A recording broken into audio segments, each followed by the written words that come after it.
how badly you want to learn. Most people don't have it. They want a job, they want job security, they want a paycheck, they want a 401k.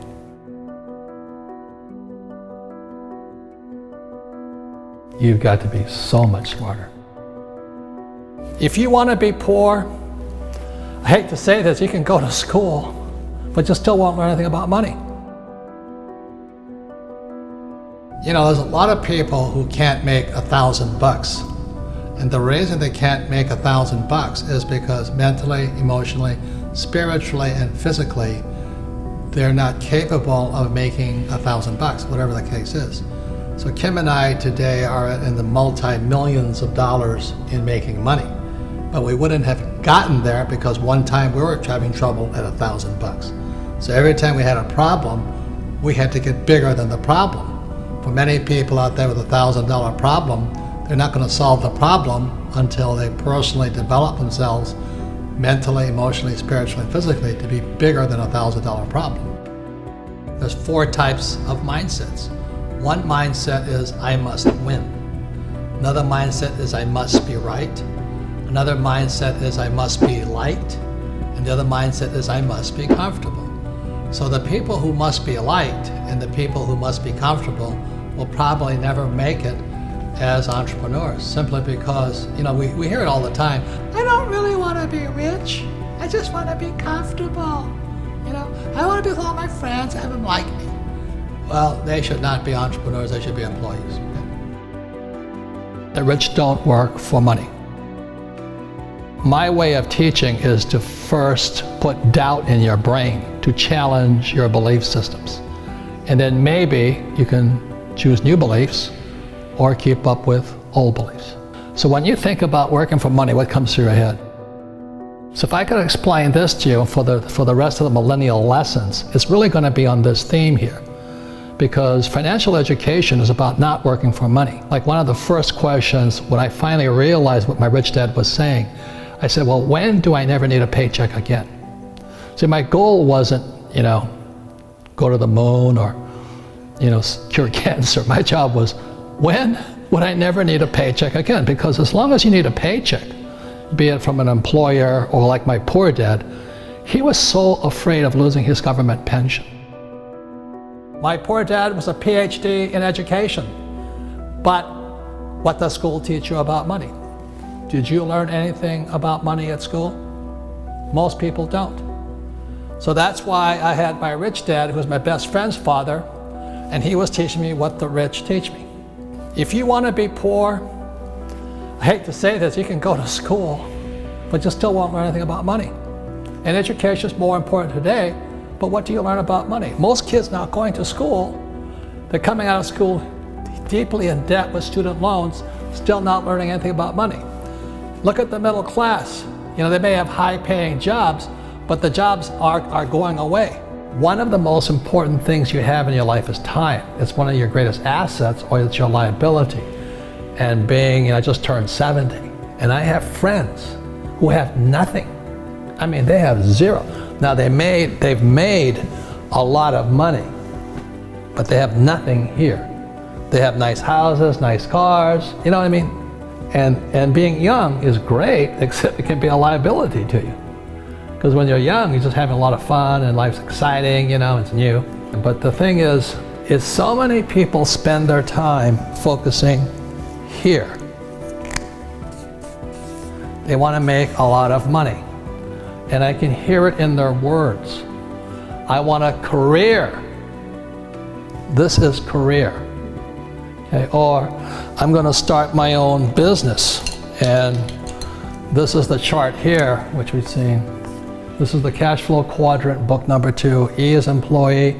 S is small business, self-employed, or a specialist like a doctor, a lawyer, web designer. B is big business, 500 employees or more. And I is professional investor. The big mistake I see young people make is they focus here. And the words are, I want to do what I love. That's the track. You see, in real life, sometimes you have to do what you hate. Like people think I like to write books. I hate writing books. But it fills my purpose in life. It's not my passion, my purpose in life. because my purpose was to get here. I had to learn what I didn't want to learn. I had sometimes to do what I hated. I had to learn about taxes. I had to learn about debt. I had to take classes. I had to learn about insurance. So I was doing a lot of things I hated doing so I could come over here. These guys never do this because they live their passion. I want my passion.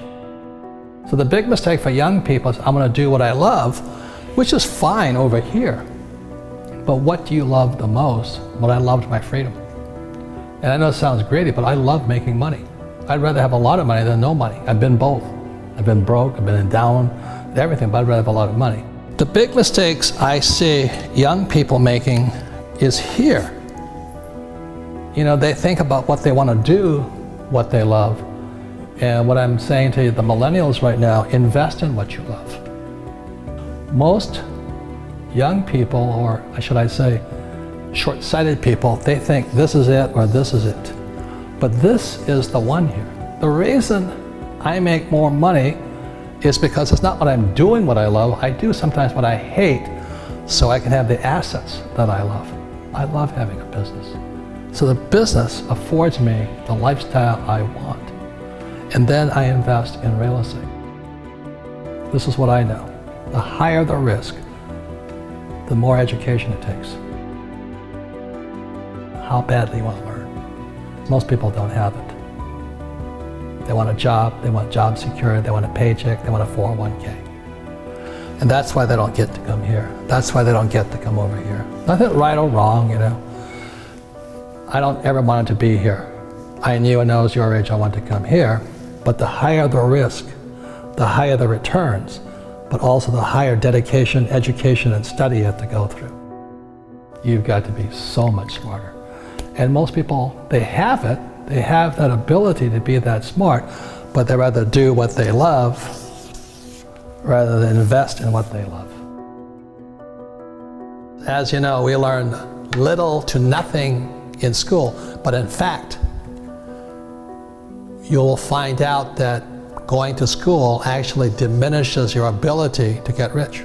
You know, so that goes counter to what everybody tells you. Go to school, get a job, and you'll make money. And that worked probably 1,000 years ago, not working today. The number one reason to be an entrepreneur is not about money. The number one reason to be an entrepreneur is personal development. You know, to develop yourself to be, as the Army says, to be all you can be. So the lesson to young people is don't take a job for the money, take a job for what you're learning. When you look at a job, you look at what can I learn more than how much can I make. And I think that's the biggest challenge. And if you look for a job where you can learn a lot, the harder the job, the better it is. You know, I have bad luck too. I've had financial crashes. I've had people stab me in the back, but they're all good because I grow from it. That's spirituality. You know, people who are afraid of making mistakes, like they teach in school, they don't ever grow. Because spirituality is there's good and there's bad, there's right and there's wrong, there's up and there's down. Most people only want to be right, they only want to be positive. Well, you can't have that, that's not reality. And the average person, the reason they're poor is they haven't failed. You know, they play it so safe, they haven't made any mistakes like they're taught in school. That means they don't learn anything. That's why the school system's actually fundamentally corrupt. It's anti-education. You know, I go into business like a rugby team. You know, boom, boom, and we kick butt. But the average guy is standing there, oh, I'm an A student, I'm going to do this all on myself. And a bunch of rugby players run you over, and you go, well, they're not playing fair. You know what, you're playing stupid. You should have a team. You should have accountants, attorneys, and bankers, and all that stuff. But that's not the game I want to play. I said, then don't play the game.